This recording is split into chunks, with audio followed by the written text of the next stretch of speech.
Charge particles हैं, दोनों का मास क्या है 10 ग्राम, चार्ज कितना है 2 × 10⁻⁻⁷ कूलम। एक हॉरिजॉन्टल टेबल पे प्लेस्ड है जिसकी डिस्टेंस है हमारे पास दोनों के बीच में L, such that they stay in limited equilibrium. Now if the coefficient of friction between the particle and table is 0.25, मतलब क्या गिवन है, म्यू गिवन है, L फाइंड करना है। तो पहले तो दोनों का चार्ज सेम होने की वजह से दोनों एक दूसरे को कैसी फोर्स लगाएंगे, रिपल्सिव फोर्स लगाएंगे। तो ये भी इसको इलेक्ट्रोस्टैटिक फोर्स इस डायरेक्शन में अप्लाई करेगा और ये भी इसको इलेक्ट्रोस्टैटिक फोर्स इस डायरेक्शन में अप्लाई करेगा। तो दोनों की रिपल्सिव फोर्स को अगर हम किसी और फोर्स से बैलेंस कर दें तो जो सिस्टम है वो इक्विलिब्रियम में आ जाएगा। मतलब हमारे पास अगर एक तरफ को जो फोर्स लग रही है वो इलेक्ट्रोस्टैटिक है और दूसरी तरफ को फ्रिक्शन फोर्स की बात करें, क्योंकि बॉडी अगर इस डायरेक्शन में मूव करेगी तो बैकवर्ड डायरेक्शन में क्या आएगा, फ्रिक्शनल फोर्स आएगी। सिमिलरली इस तरफ को भी फ्रिक्शनल फोर्स आएगी।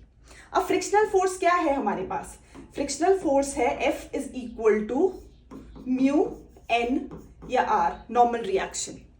तो हमने किया है अगर किसी बॉडी पे ये अप्लाइड फोर्स है, बैकवर्ड डायरेक्शन में एक फोर्स लगती है फ्रिक्शनल फोर्स, ऊपर की तरफ आ जाएगा नॉर्मल रिएक्शन, इसको बैलेंस करने के लिए लगेगा वेट mg। तो जो ये फ्रिक्शनल फोर्स है this is directly proportional to normal reaction. Removing this proportionality sign हमने इंट्रोड्यूस करवाया है कांस्टेंट, क्या बोलते हैं इसको, कोफिशिएंट ऑफ फ्रिक्शन। अब अगर यहाँ पे ये जो फ्रिक्शनल फोर्स है इलेक्ट्रोस्टैटिक को बैलेंस कर जाएगी तो सिस्टम इक्विलिब्रियम में रहेगा। तो मीन्स हम अप्लाई करेंगे इलेक्ट्रोस्टैटिक, बैलेंस करवाएंगे उसके साथ फ्रिक्शन, वैल्यूज पुट करते हैं, ये आ जाएगा k q², डिस्टेंस है L², F की value mu which is R, और R के साथ हमारे पास क्या है mg।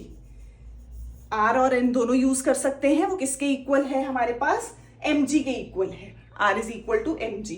हमें फाइंड करना है L², कितना आएगा, L will be k q² upon mu mg। अब हम इसमें सबकी वैल्यूज पुट करेंगे और हमारे पास आंसर आ जाएगा 12 सेंट।